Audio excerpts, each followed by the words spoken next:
قبل ما ابدا الفيلم حابب اقول لك وحشتنا صديقي، ولذلك جايب لك قصه خرافيه، حاجه عالميه، حاله من الدراما والاثاره والاكشن والتشويق التي لم ولن تراها الا عند الاقرع البسيط. كل اللي عليك في البدايه العاديه تصبر عليا علشان تستمتع بالقصه الاسطوريه. والان اربط الاحزمه، مستعد للفيلم.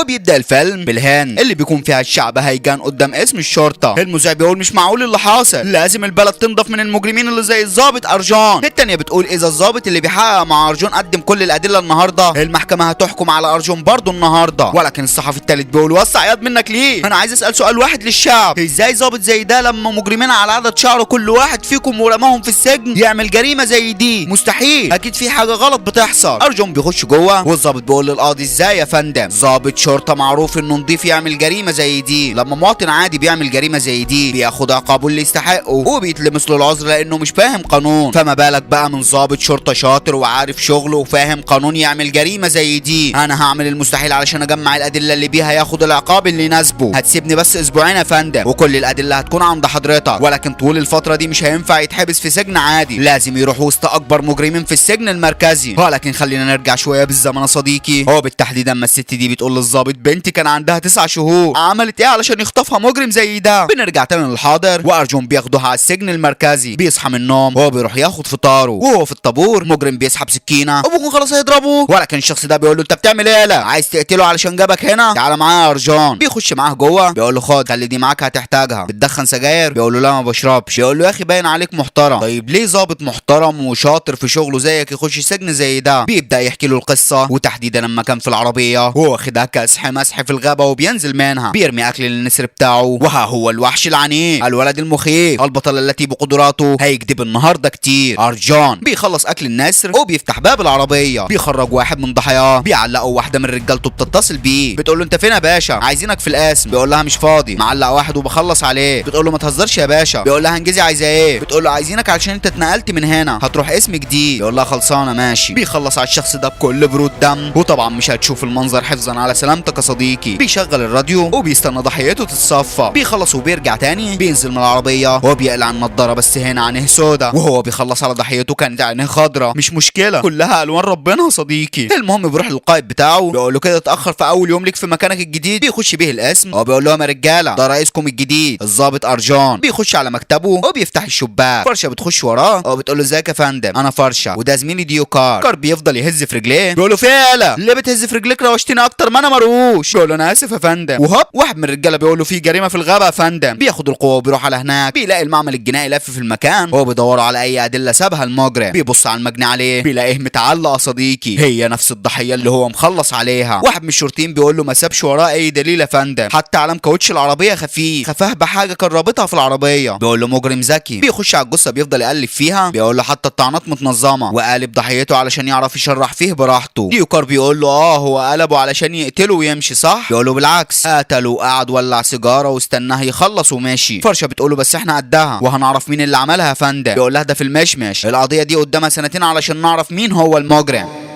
واذا مسكناه اصلا. انجز يا عم انت هات مفاتيح العربيه. بياخد العربيه وبيروح على البيت. ابوه بيقول له الحمد لله على السلامه يا ابني، مش ناوي تدور لك على العروسه؟ بيقول له ربنا يسهل يابا، وبيخش ينام. تاني يوم بيروح على الشغل وفرشه بتعمل اجتماع، بتقول لهم المجرم اللي احنا بندور عليه نفس مواصفات حماده اللي قدامكم. حماده 39 سنه، بيدخن، له سوابق، وكان في الغابه في نفس اليوم اللي حصلت فيه الجريمه. وارجون صديقي ولا مركز معاها اصلا، فاتح ابلكيشن جوزني شكرا وبيدور له على عروسه. بيخلص معاهم والبنت دي بتعجبه. تاني يوم بيروح يقابلها، بيطلب لها مشروب وبيقول لها ليه كل الاصدقاء اللي عندك اولاد؟ بتقول له نعم. طيب ثانيه هروح الحمام واجي. بتاخد بعضها وتمشي، ولا بيشوف وشها تاني. التانيه بيقول لها ليه بتنامي متاخر؟ برضه بتاخد بعضها وتمشي. التالته بيقول لها ليه حاطه وشم؟ الرابعه بيقول لها ليه لبسك ضيق قوي؟ الخامسه بيقول لها ليه لبسك واسع قوي؟ السته بيقول لها ليه بتسمعي فيديوهات وحشه؟ وكل اللي بيسالها سؤال بتقول له رايحه على الحمام وما بترجعش تاني يا صديقي. على بالليل بيكون قاعد على شغله وهوب بابا بيخش عليه، بيدار الشاشه منه، بيقول له يا ابني ما انا بقول لك اتجوز بدل اللي انت بتهببه ده. بيقول له بهبب ايه يابا؟ بيقول له خلاص شوف لك واحده من زمايلك وخدها يا اخي. بيقول له بعد اذنك يابا انا هتجوز اللي تعجبني، مش هتجوز اي واحده كده وخلاص، وبعدين انا مستحيل اتجوز اي واحده شغاله نفس شغلانتي. بيقول له انت عيل فقري وهتقضي الباقي من عمرك تعمل اللي انت بتعمله ده لوحدك، كمل يا فاشا. وبيسيبه ويمشي. تاني يوم بيخرج بره بيلاقي البنت دي ولا بيعبرها. بتقول له بعد اذنك مش انت برضه ارجون؟ بيقول لها وانت مين بقى؟ بتقول له يا سلام ما تعرفنيش؟ بيقول لها اكيد ما اعرفكيش ولا عمري شفتك اصلا. وهوب بابا بيتصل بيه بيقول له انا عملت لك اكونت باسمك على ابلكيشن جوزني شكرا، وفي واحده هتقابلك في المكان اللي انت فيه. بيقول له طيب اقفل يابا. بيرجع لها تاني وبيقول لها معلش حصل لبش، ابويا عايز يجوزني فعمل اكونت باسمي وهو اللي كلمك على اساس انه انا. بتقول له عجبتني صراحتك، تعال نشرب حاجه في مكان كويس انت تعرفه، لو عجبنا بعض ان شاء الله يكون في نصيب، لو ما عجبناش بعض كل واحد منا في طريق. ويا دار ما دخل الجواز. بيقول لها خلصانه. بياخدها على الكافيه اللي بيقابل فيه البنات كل مره. حماده بيقول له ما تقلقش يا باشا، انا قفلت الحمامات اللي في المكان كلها، مفيش حمام تاني اي واحده تهرب منه. وانا قلت حاجه غلط؟ طب السلام عليكم. وبيسيبه ويمشي. ارجون بيقعد معاها. بتقول له قول لي بقى يا ارجون ليه ما اتجوزتش لحد دلوقتي، رغم ان حلاوتك عاديه بس فيك حاجه جذابه قوي مش عارفه ايه هي. بيقول لها ديكي قلتي. بتقولي حلاوتي عاديه خالص، وبعدين فكره الجواز دي مش في دماغي، بس انا هتجوز علشان اخلص من زن ابويا. دورت على عروسه كتير ما لقيتش حد على مزاجي، وبعدين الواحد اما بيعدي ال 30 سنه نصيبه بيقل، علشان كده دخلت في حوار جواز الانترنت ده. ما تضحكيش انا بتكلم جد. بتقول له انت ابوك اللي رباك صح وامك ميته مش كده؟ بينصدم. هو بيقول لها عرفت ازاي؟ بتقول له لانك ما بتعرفش تحب ولا تقول كلام حلو، والام من ضمن مهمتها في تربيه الاطفال تعليم الحب والكلام في الحب وانت فاهم بقى. بس ما تقلقش من النهارده اعتبرني امك، هعلمك ازاي تحب وتقول كلام حلو. بيقول لها وانت ايه اللي يجبرك تتعبي في تربيه واحد ما بيعرفش يحب اصلا؟ ما تشوفي واحد حبيب على الجاهز. بتقول له يا عم وانا اشتكيت لك، انا حابه كده، فكك بقى. فاضي بعد المغرب النهارده؟ بيقول لها ولو مش فاضي افضلك. وفعلا بيطلعوا بعد المغرب وبيقضوا اجمل ايام حياتهم، بيتعلق بيها وفي يوم بيكون مروحها وبيكون خلاص هيعملها، ولكن الاتنين دول بيقفوا بالمكنه. واحد منهم بيقول له بتعمل ايه يا خروف؟ بيبص عليه بيقول له نهار اسود ارجون باشا، وربنا ما كنت اعرف ان انت يا باشا، انا اسف يا باشا والله. ايوه يا اما جهزي شنطه السفر هنهرب من البلد. ارجون بيرجع لها وبيقول لها يلا بينا. بتقول له بالحلال يا ابن الحلال. بيرجع البيت وبيقعد على اللاب، بيفتح الموقع اللي بيفتحه وبيفضل يدور فيه، بيجيب الضحيه التانيه وبنفس الطريقه بيعلقه، وبيروح يجيب السكينه وبيكون خلاص هيقتله، ولكن ضرب النار بيشتغل عليه من كل اتجاه. بيفضل يدور مين اللي بيضرب عليه ولكن ما بيشوفهوش يا صديقي. بيستخبى ورا الشجره دي وهوب بيلاقي فرشه في وشه. بتقول له بلاش هتودي نفسك في 60 ده يا باشا، سيب السكينه دي وتعالى معايا. بيقول لها حاضر. بيرمي السكينه دي على اللي معلقه ويا دوب بتبص عليه بياخد منها السلاح. بتحاول تضربه بيبعد عنها، هو بيخرج الخزنه بيفضيها في وشها، بيلفها لف الجاتوه وهي واحده بيكسر دراعها، التانيه بيكون جايبها على الارض مغمى عليها. بتفوق بتلاقيه مكتفها على الكرسي. بتقول له انت بتعمل ايه؟ انا شكيت فيك من اول يوم جيت فيه القسم، ليه بتعمل الجرايم دي كلها؟ انا مش هسيبك حتى لو على موتي، هعرف القياده وهتاخد عقابك يا مجرم. بيقول لها لو بلغت الجرايم دي مش هتقف، خليني احكي لك اللي حاصل من البداية.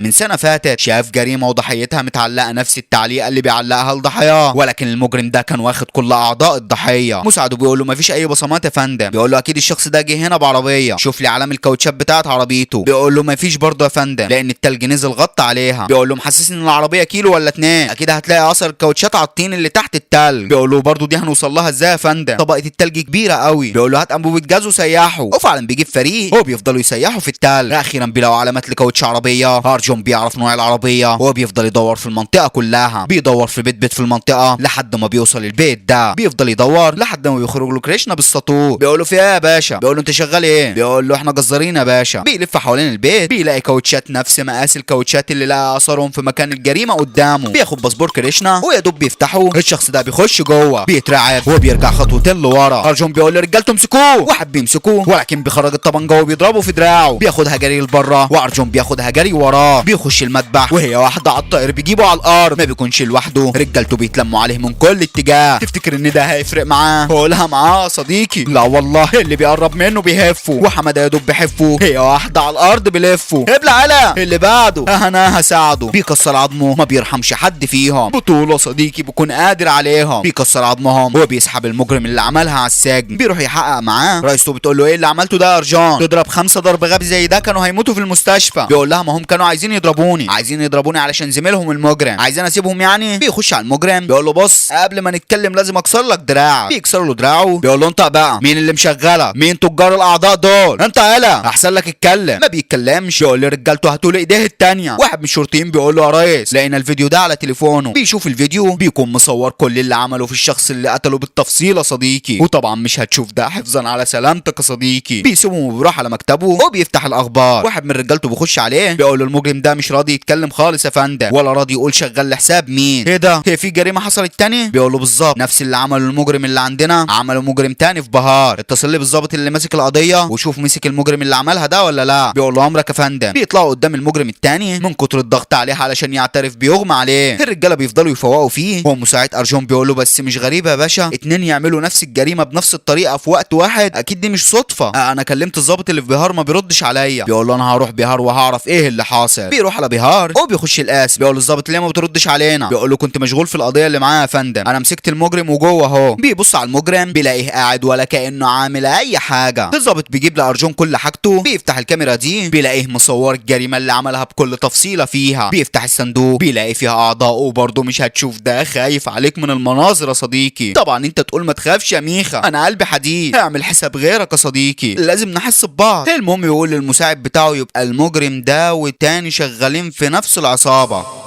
والظاهر كده انهم شغالين لحساب ناس تقيله قوي في تجاره الاعضاء، ودول طرف الخيط اللي هوصل به للي سايقينهم. بيخش للمجرم بيقول له انت يالا تعرف الشخص ده؟ شفته قبل كده؟ تعرف اي حاجه عنه؟ واحد من الرجاله بيقول له يا باشا عائله الواد ده جايين وهيخربوا الدنيا هنا. ابن الهرمه بيشاور له من جوه. هو بيقول له انت واللي معاك تحت رجلي. بيقول له تحت رجلك؟ تعال نشوف مين هيبقى تحت رجل مين. بياخدوا وسط قوه من رجالته وبيروح بيها على الاسم اللي هو فيه، وهم في الطريق بيتهجم عليهم ولا بيشغلوهم. الرجاله بيعملوا معاهم الواجب وبيصدوهم. بيوصلوا هناك المساعد بتاعه بيقول له احنا لقينا سكاكين دي في بيت المجرم اللي جوه يا فندم. بيفضل يبص في السكاكين بيلاقي واحده فيهم مكتوب عليها بخط صغير ورفيع CTK. بيقول لمساعده انت سمعت عن منظمه بالاسم ده قبل كده؟ بيقول له ابدا يا فندم. بيقول له طيب حط لي الاثنين دول في اوضه واحده وانا هخش لهم اتكلم معاهم. بيقول له خلصانه. وفعلا بيحط الاثنين في اوضه واحده وارجون بيخش عليهم. بيقول لهم ازيكم يا رجاله، في واحد فيكم من كتر الضرب اعترف لي بحاجات كتيره قوي عن شغلكم، اللي بيطلب منكم تقتلوه بيطلبوا منكم كل واحد شغل معين، واسم المنظمه اللي انتوا شغالين فيها CTK. الاتنين بينصدموا وواحد بيقول للتاني يخرب بيتك انت قلت لهم على اسم الموقع؟ بيقول له انا ما قلتش يا غبي، انت هو اللي قلت. ارجون بيقول لهم حلو قوي، يبقى CTK ده موقع. بيرجع على مكتبه والمساعد بتاعه بيروح له. بيقول له انا دورت على الموقع ده ملوش اي وجود يا فندم. بيقول له ولا هتلاقيه، لان انا من بدري ادور وعرفت ايه اساس الموقع ده. الموقع ده مش موقع عادي، مش اي حد يقدر يخش عليه، لا من تليفون ولا من اي كمبيوتر عادي. ده معمول على حاجه اسمها الانترنت المظلم، بينزلوا عليه فيديوهات بشعه زي الجرائم اللي المجرمين دول عاملينها ومصورينها. مقابل الفيديوهات دي بياخدوا ملايين ملهاش اول من اخر. وCTK اختصار لكلمات خطف تعذيب قتل. بيقولوا طيب ومين المجنون اللي يدفع لهم الفلوس دي كلها على فيديوهات زي دي؟ ارجون بيعمل اجتماع مع رئيسته وبيقول لهم الناس المريضه هم اللي بيدفعوا المبالغ الضخمه دي علشان يشوفوا الاجرام ده. سيمبا بيقول له طيب وليه بيقتلوا ضحاياهم بنفس الطريقه؟ بيقول له دي تعليمات بتجيلهم من الراس الكبيره صاحب الموقع وهم بينفذوها بالحرف الواحد، وعلشان تبقى عضو في الموقع ده وصاحب الموقع يثق فيك ويقبلك لازم ترفع فيديوهين وانت بتقتل شخصين بنفس الطريقه اللي هو قايل عليها. بعد ما ينفذوا اللي مطلوب منهم صاحب الموقع على طول بيقبلهم، واول كل سنه بيعمل حفله مخصوص للاعضاء الجداد. ودي مهمتنا يا رافي، مهمتنا نعرف مين صاحب الموقع ده ونجيبه من قفاه، نخليه عبره لاي حد يفكر يقلده. عرف الفريق السرباني ده خليهم يشوفوا ايبيهات الموقع ده ويبلغونا، وانا هروح اضغط على المجرمين دول وهعرف هيتقابلوا فين بالظبط. بيقول له امرك يا فندم، وفعلا بيروح يضغط عليهم وبرضه مش هتشوف ده حفظا على سلامتك يا صديقي. رئيسه بتقول له كفايه كده يا ارجون، لو حد فيهم مات كلنا هنروح في 60,000 داهيه. بيقول لها مش هسيبهم الا لما يتكلموا ويعرفوني مين صاحب الموقع ده. واحد منهم بيسحب سلاح من الشرطي وبيعملها في نفسه يا صديقي. كلهم بيكونوا في منتهى الصدمه، ورئيسته بتروح على المكتب وبتكتب له امر يسيب القضيه دي خالص، واللي عملوا الجريمتين دول واحد منهم مات والتاني ياخد عقابه في السجن ويقدر ما دخلك شر. بيقول لفرشه وده يا ستي كل اللي حصل هو صحيح القضيه اتقفلت، ولكن انا فضلت اخطط لحد ما دخلت الموقع علشان ابقى واحد من الاعضاء واوصل لصاحب الموقع ده، وعلشان انضم وابقى من الاعضاء لازم اقتل اتنين علشان صاحب الموقع يثق فيا ويضمني. بتقول له انت هتقتل ناس ملهاش اي ذنب علشان تبقى عضو؟ بيقول لها ده بريء، ده عيل ابن هرمه من اسبوع شرح بنته وسلخها قبل ما يقتلها، وكل ده علشان يبقى عضو واللي قبله ما يختلفش عنه. هسيبك بقى علشان اخلص على التاني علشان اخش معاهم. بيخش عليه بالمطوه وفعلا بيخلص عليها صديقي. بيرجع على شغله يرفع الفيديو وفرشه بتقول له بالنسبه للموقع الاسود ده انا جمعت فيديو اكيد هيفيدك. بيخبط اللاب وبيقول لها انت اتجننتي؟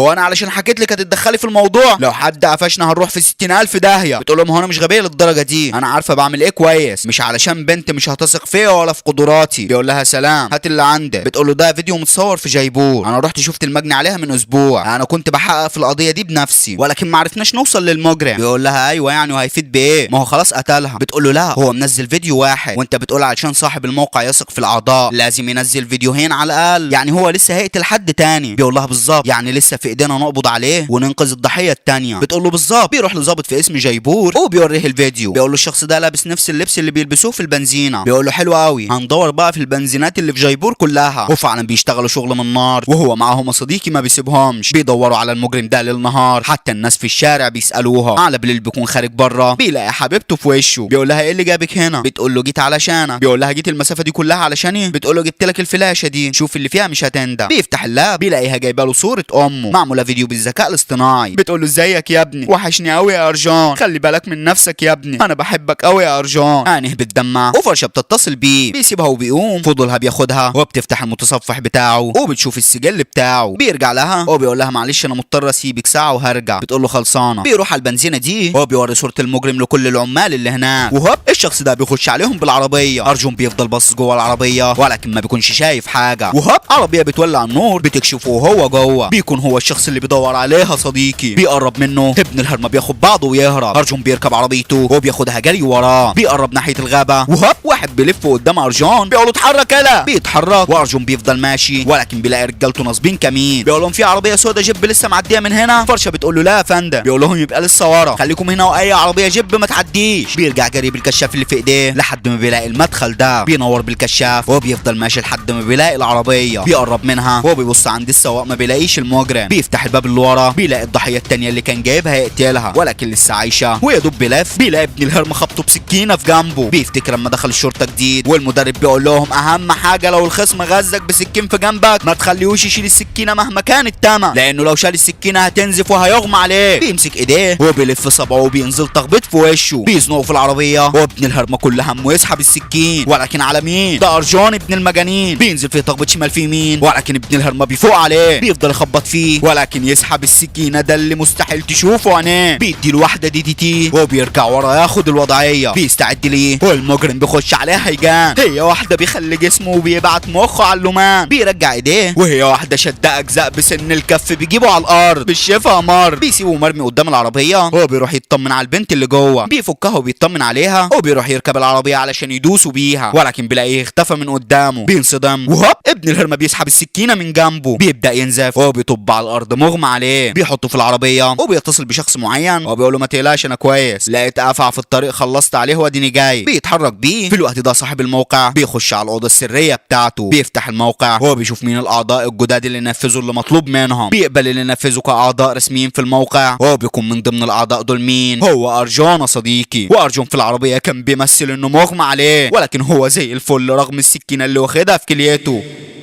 بياخد واحده شيكابون تهدي معدته وابن الهرمه ده بيقف بيعلق البنت وبيكتف ارجون علشان يعلقه ولكن وهو بيربط رجليه بيلاقي مكان سكينه في الجزمه والسكينه مش موجوده في الجزمه. بيبص عليه بياخده بالحضن وبيرشقها له في رقبته. بيقول له بعد كده اتاكد ان الافعى مات. بيخلص عليه وبيروح يفك البنت. ساعه ورجالته بيحضروا في المكان بيلاقوه مرمي على الارض منزل كاتشب كتير من جنبه. بياخدوه على المستشفى والدكاتره بيعملوا معاه اللازم. بيفوق بيلاقي ابوه جنبه بيمد له ايديه. الراجل بيسلم عليه بيقول له انا هسلم عليك ليه يابا؟ هو انا جاي من السفر؟ هات اللابتوب بتاعي. بيديله اللاب. بيفتح الموقع بيلاقي نفسه اخيرا اتقبل فيه ورساله جايه له بالميعاد اللي رئيس الموقع هيقابل فيه الاعضاء الجدد. تاني يوم بيروح لرئيسه في الشغل وبيقول له الحمد لله دخلت وسط المجرمين دول وعرفت مين صاحب الموقع ده يا فندم. بيقول له انت ازاي دخلت وسط الناس دي يا ارجان؟ بيقول له مش وقته يا فندم، المهم اني وصلت لهم. صاحب الموقع وثق فيا واعتبرني عضو وهيقابلني انا وكل الاعضاء الجداد. اديني الفرصه بقى. اديني الفرصه خلص عليه وعلى كل امثاله. بيقول له ماشي بس مش هتروح لوحدك، انا هجيب لك ظابط جديد لسه متخرج وخد اللي بتثق فيهم من رجالتك في القاس. بيقول له تحت امرك يا فندم. وفعلا بيروح على المحطه برجالته ورئيسه بيجيب له الظابط الجديد اللي هيروح معاه المهمه. بيكون مين الظابط ده؟ هي حبيبته يا صديقي. بيقول له ارجان هي دي الظابط مردوله، ده رئيسي كمردوله الظابط ارجان. بتقول له ازيك يا فندم؟ رئيسه بيقول له ما تقلقش متدربه كويس وخليك واثق فيها ما تخافش منها. بيقول له واثق في مين؟ بيقول له عندك شك ولا ايه؟ بيقول له ابدا. بيركبوا القطر وكل اللي عملوه باصص عليها باستحقار. بيخش عليهم الليل بيقول لهم طيب اسمعوني كويس كده يا رجاله، اللي هيحصل كالتالي: صاحب الموقع الموقع ده كاتب في الرساله اني لازم هقف على حدود غابه سامبولو وفي عربيه هتيجي تاخدني، انتوا بقى هتكونوا مراقبيني من بعيد، واول ما اركب العربيه كلكم هتيجوا ورايا، بمجرد ما اوصل المكان لو ما كانش فيه رجاله كتير مأمنه المكان انا هخلص كل حاجه، ولو في اي رهاين هجيبها معايا، لو في امن كتير هتتصلوا بالدعم يجي يساعدنا. تمام؟ بيقول له تمام يا ريس. بيخرج يشم شويه هوا قدام الباب، مردولا بتخرج وراه، بيغضب، هو بيكون هيمشي ولكن بتمسك فيه، بتقول له على فين يا روش، انت لو اتحركت من هنا هرميك بره، انا هقول لك كلمتين وامشي. بيقول لها انا حبيتك وجرحتيني، صدقتك لوحتيني. بتقول له ما حصلش، انت كنت حلم بالنسبه لي، انت السبب في كل اللي انا فيه دلوقتي ده. من 5 سنين فاتوا كنت بتمشى انا واختي، ومره واحده 2 بموتوسيكلات خطفوا شنطه اختي، ما كنتش عارفه اتصرف ازاي، ومره واحده حضر الضابط مرعب لاي حرامي كسر عظمهم وادى الشومه لاختي تاخد حقها، رجع لها الشنطه، والضابط ده كنت انت يا كداب. من اعجابي بيك ليل نهار كنت بحلم بيك، وقررت اخش الشرطه علشانك، ولما قابلتك ما كانش ابوك كلمني، انا كنت بحب اشوفك من بعيد، واحده واحده قربت منك لحد ما جيت وكلمتك علشان خاطري ما تحرمنيش منك. بيقول لها برضه لسه زعلان، بترميها على جنب، وطبعا مش هتشوف حاجه حفظا على مشاعرك يا صديقي. المهم بيوصلوا المحطه، بيسيب الرجاله وزي ما قال له بيرمي المحفظه والتليفون في الزباله وبيروح على الغابه، رجالته بيكونوا مستنيين وباصين عليه من بعيد، وهوب بيحضر في المكان 3 عربيات، بيركب انهي واحده فيهم ما يعرفوش يا صديقي، بياخدوا العربيه وبيفضلوا ماشيين ورا ال3 عربيات، اول عربيه بتنزل الدخله دي ديوكر بينزل وراها جاري، الثانيه بتخش الناحيه دي فرشه بتنزل وراها، مردولا بتكمل ورا الثالثه، والعربيه الثالثه بتقف في المكان ده، بيفضلوا باصين على ارجون ما بيتاكدوش نزل ولا لا، بيتصلوا ببعض، مردولا بتقول لهم انا متاكده ان ارجون في واحده من ال3 عربيات دول، ولكن يا صديقي ارجون ما ركبش ولا واحده من العربيات ال3 عربيات دول كانوا تمويه، وهو اتحط على وشه كيس واتاخد في عربيه رابعه خالص، العربيه بتوصل بيه المكان ده وبينزل منه، صاحب الموقع بينزل له وبيقول له ازيك يا جاي، انا الفا صاحب الموقع، معلش العربيات ال3 السود دول كانوا تمويه صغير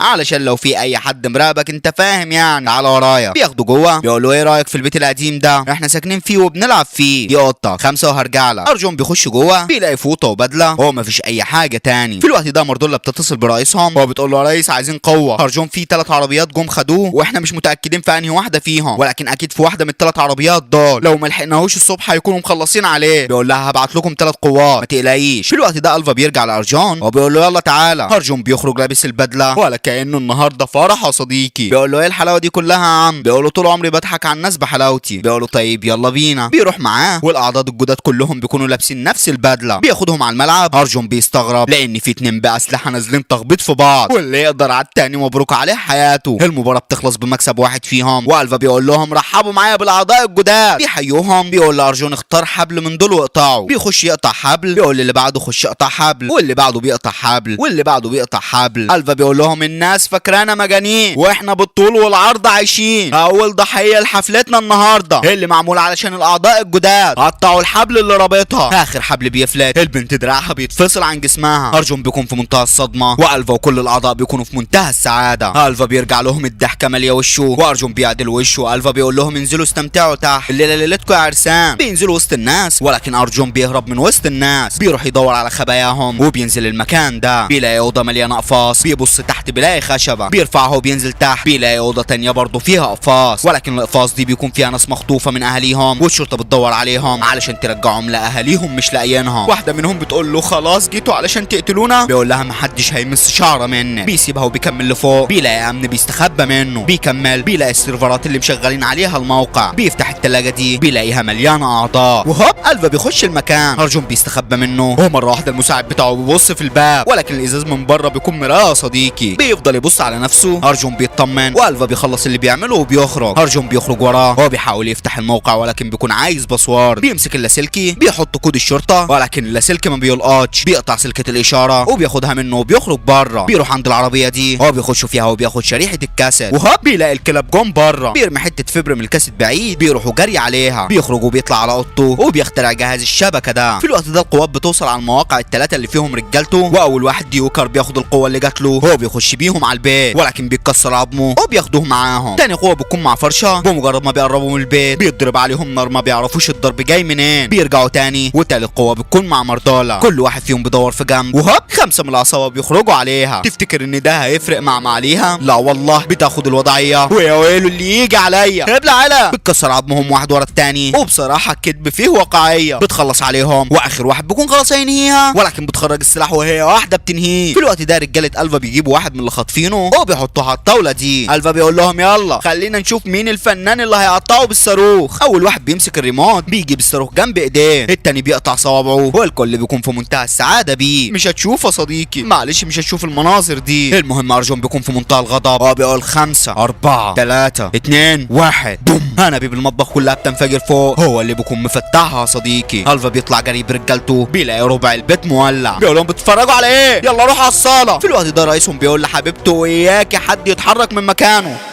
انا الصبح هتصرف. بتقفل معاه، هو بتقول لفرش انا مش هستنى للصبح، انا هروح امشط الغابه واكيد هنوصل له. بتقول لها انا هاجي معاكي. في الوقت ده الفا بيطلع على الحلبه، هو بيقول اللي عمل كل ده خاين، واحنا طول عمرنا يا اخوات مفيش حاجه زي دي حصلت قبل كده، فاكيد واحد من الاعضاء الجداد هو اللي خاين. الاعضاء الجداد بيطلعوا لي على الحلبه، بيطلعوا له على الحلبه، بيقول لهم اكيد واحد فيكم ظابط. مين فيكم؟ اكيد محدش هيعترف على نفسه، ولذلك هتلعبوا مباراه انتوا الخمسه ضد بعض، واكيد اول واحد فيكم هيموت هو الشرطي، لانه مش على بعضه بسبب اللي عمله وبسبب الموقف اللي هو فيه دلوقتي. ولكن الاخ اللي منا اللي بيحب الاجرام هيفضل عايش ومكمل. بيرمي لهم الاسلحه دي، هو بيقول لهم يلا ابداوا. المباراه بتبدا والخمسه بيخشوا على بعض، كل واحد فيهم بيمسك التاني، وارجون بيكون مبدع بيخلص على اغلبهم، واخر اتنين بيفضلوا على الحلبه هو والبنت دي. ما يغركش انها بنت، لا بنت شرسه صديقي، بتتعبوا حبتين، ولكن على مين؟ ده ارجون ابن المجانين. بينزل فيها تخبط شمال في يمين، ولكن بنت الهرمه بتلف الناحيه التانيه وبتنزل عليه بالسكين، بتقول له خلاص مت حزين. بيقول لها سمعتها كتير من المجرمين، هو بيلف عليها السكينه بينهيها، كلهم بيهتفوا باسمه، بيقول لهم اخلصوا خالص. الفا بيطلع له، هو بيقول له لسه برضه شاكك انك ظابط، هاتوها رجاله. بيجي بدو كار، بيقول له ده شرطي، رجالتي قفشوه، تعرف الشخص ده يالا؟ بيقول له ايوه ده رئيس الظابط ارجون. ارجون بينصدم، ولكن الفا بيقول له ممكن يكون بيكذب علشان يوقعنا في بعض، اثبت لي بقى انه بيكذب يا جاي، اثبت لي وخلص عليه. بيرموا له سكينه، ارجون بيشاور له خدها، بياخدها ولكن بياخدها منه، بيفضل يخبط فيه وبيلف لفه جاتوه، بيقول له خلص عليا يا باشا، خلص عليا وخد كل الناس اللي هنا وامشي. بيقول له مش عايز تحضر فرح بنتك؟ بيقول له اقتلني احسن ما يقتلوا الكل. بيقول له كمل معايا خد وهات وهتعدي. بيلفوا والاتنين بيفضلوا يزقوا في السكينه، وهوب الفا بيقول لهم خلاص وقف منك ليه، الخاين ده هو الشرطي، لقينا شريحه الكاسيت دي في اوضته. ارجون صديقي بيفتكر اما خلص بالشريحه وراح حطها له في اوضته. الفا بيقول لهم خلاص الخاين اهو مات. ارجون بيقول له انت غبي، خسرنا 3 اعضاء من رجالتنا كنا ممكن نستفيد بيهم، وكمان انت كنت عايز نقتل الشرطي الوحيد اللي مسكناه، قبل ما اقتله لازم اعرف ازاي كشفونا، هتسيبني ساعه واحده معاه هعرف منه كل حاجه علشان نعرف ازاي نحصن المنظمه منهم. بيكسر ايديه وبيرجع له تاني، بيقول له ساعه واحده سيبني معاه هعصر دماغه وارجع لك. بياخد دي وكار بيرد له ايديه وبيقول له اسمع احنا ما قدامناش حل تاني، انت هتمشي ورايا تحمي الناس دي كلها وانا هاخدكم وهوديكم لحد المخرج. بيقول له ازاي هتقدر عليهم كلهم، دول اكتر من 150 واحد قتالين قتله. بيقول له هنعمل ايه يعني، مفيش حل تاني، اسمع الكلام انا هخرج اكسب شويه وقت انت تكون خرجت الناس دي كلها من الاقفاص. بيقول له خلصانه، وفعلا بيخرج بره وبيقول لالفا ما تقلقش الشرطي ده بس اللي كان شغال على القضيه وما كانش معرف اي حد الا لما يوصل لينا، ولما وصل ادينا قفشناه ولسه هعرف منه حاجات تاني. بيقول له خلصانه. بيطلع على المنصه هو بيقول لهم انا قلت لكم حفله السنه دي مش هتكون زي اي حفله تانيه. بيدخل الصندوق ده هو بيخرج منه طفله، بيقول ها مين هيعملها؟ ارجون بيفتكر الست دي اما قالت له بنتي عندها 9 شهور، المجرم اللي خطفها ده خطفها ليه؟ كانت اصلا بتشتكي لمين؟ للظابط ارجون يا صديقي. بيقول لها ما تقلقيش بنتك هترجع لك صاغ سليم. ابن الهرمه ده بيستعد ابوكم خلاص هيعملها، ولكن ارجون بيطلع يفصل دماغه عن جسمه. ديوكر بيخرج بالناس اللي جوه، وارجون بيقول لالفا فعلا حفله النهارده هتكون مختلفه. في الوقت ده النسر بتاعه بيكون وصل لمردوله بالشريحه اللي اداها له ارجون وقال له وصلها. النسر بياخدهم على مكان ارجون، واولاد الهرمه بيهجموا على ارجون. بتهجموا على مين؟ ده كداب مهين ابلع على. بينزل فيهم تخبط شمال في يمين، ولكن الباقي منهم بيطلعوا عليه هيجانين، ولكن بيقطع الحبل ده بيسد الطريق عليهم.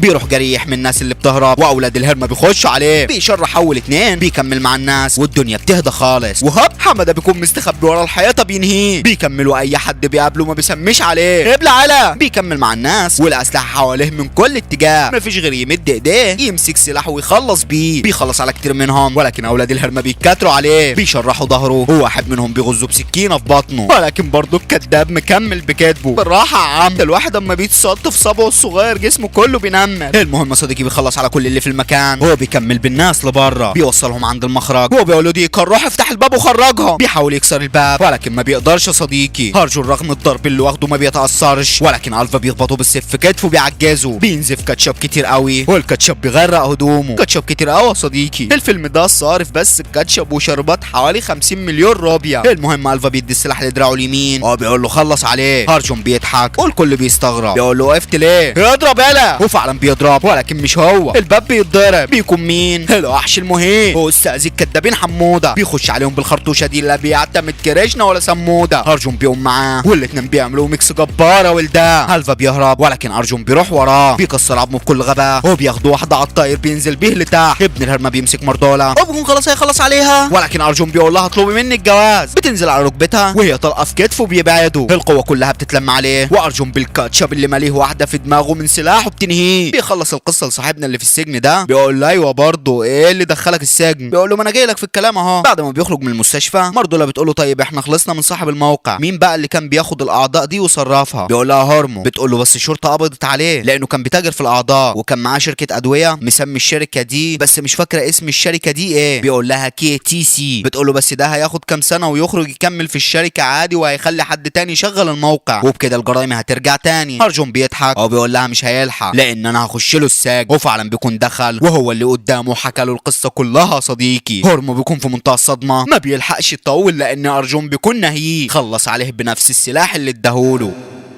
وهنا بينتهي الفيلم. اتمنى صديقي اكون كفيته ووفيت. حط لايك بقى لو نسيت وكومنت من قلبك يفرح قلبي يا ريت، وانزل في صندوق الوصف وبص على القنوات الرسميه واحذر من الغش والتقليد، وخش خد لفه في القناه صدقني وبكل تاكيد هتلاقي فيديوهات كتير هتعجبك. اشوفك الفيديو الجاي يا قمر. سلام.